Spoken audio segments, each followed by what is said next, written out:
All right, chapter 17, the upbringing of children.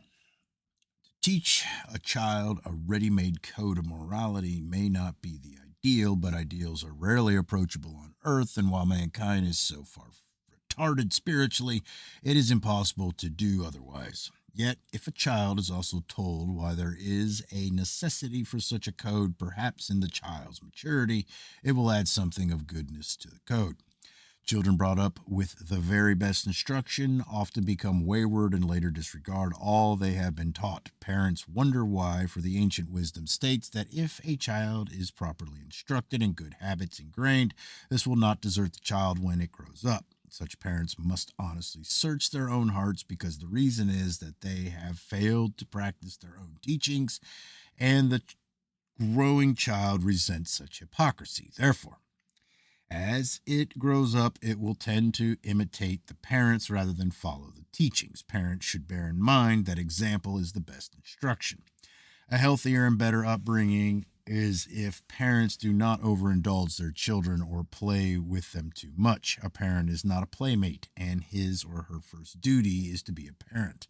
A mother should act like a mother and a father like a father. Read the sacred books and learn your proper role in life.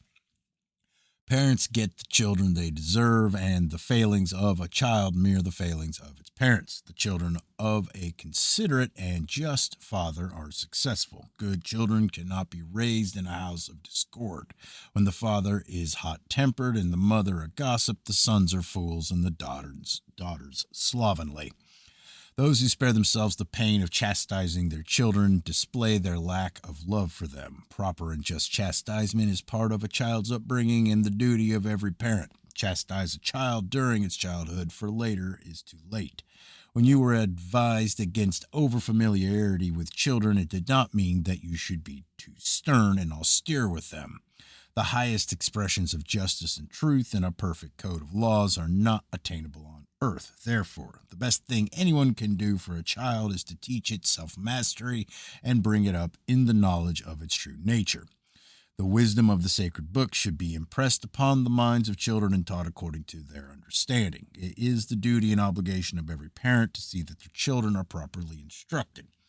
Children are not to be brought into the world irresponsibly, and parents have an obligation for their welfare. They must see that a child is not left without a craft or calling whereby a livelihood can be earned. There is an obligation upon those who bring a child into the world to see that it does not grow up without learning a skillful and useful occupation, and that it is instructed in the purpose of life and ways of the world. The well brought up child crowns its parents with happiness, but one ill raised weighs heavily upon their hearts. A child may rightly reproach its parents if they fail in their duty and avoid their obligations, for it did not ask to be born. Parents, however, cannot reproach their child, for it came at their behest and is the fruit of their pleasure.